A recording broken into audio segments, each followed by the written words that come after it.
This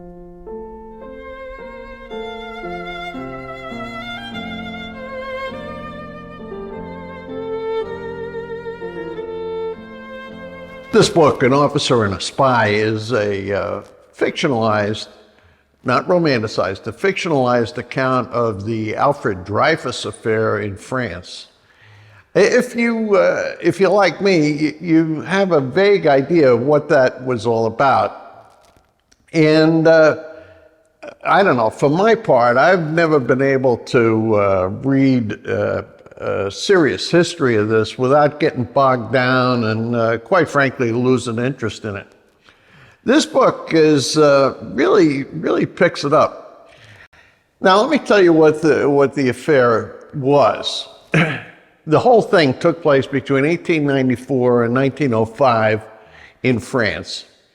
What had happened was that the French army had a secret agent who was in the German embassy in Paris. The secret agent was a cleaning lady. And going through the trash that she delivered to the French intelligence section, they discovered that there was some guy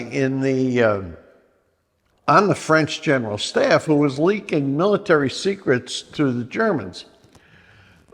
So what happened was that they, looking for whoever the spy was who was passing this stuff over to the Germans, they decided to hang the whole thing on the only Jewish officer who had been in the French general staff at the relevant time period, and that happened to be Alfred Dreyfus.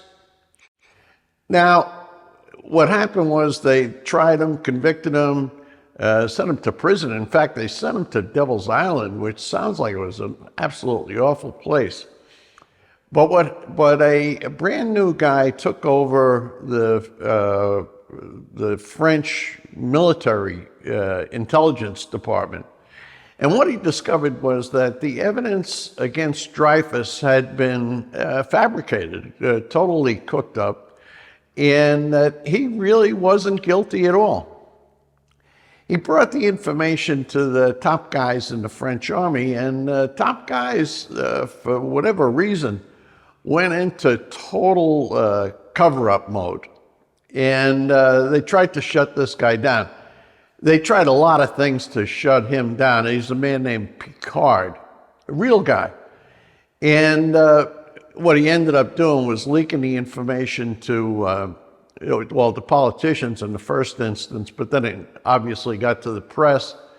And ultimately, Dreyfus was exonerated in 1905. And this French colonel, guy, the Picard, he was restored to his rank and everything like that. Now, I've seen YouTube interviews with Robert Harris, and he correctly says this is a whistleblower story. He compares Picard, the French intelligence guy, to Julian Assange and who's this? The other American, I think, who's in Russia, and Snowden.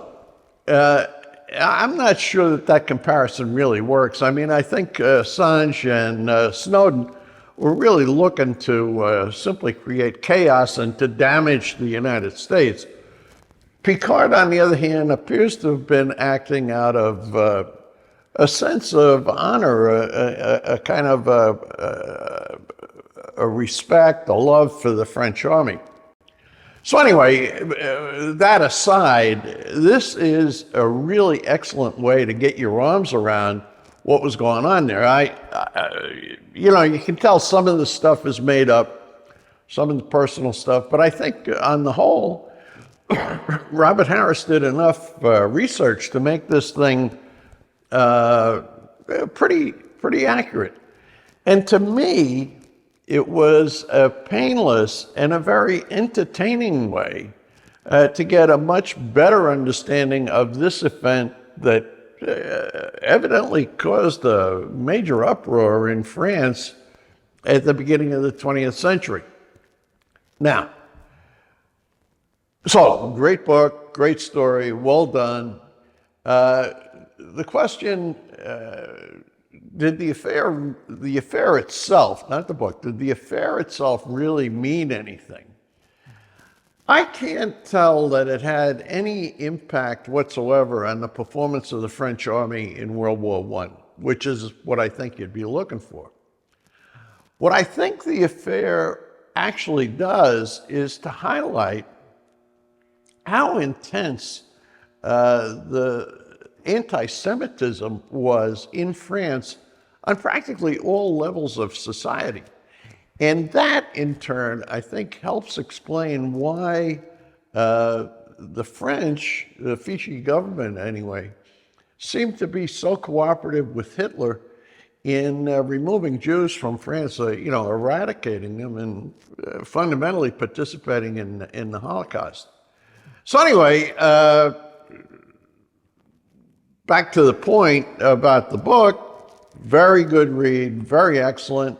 I had just finished Robert Harris's book, The Act of Oblivion. I thought that was very good, and I think this one is excellent too. I'm beginning to develop a lot more respect for Robert Harris. That's this week's review and recommendation.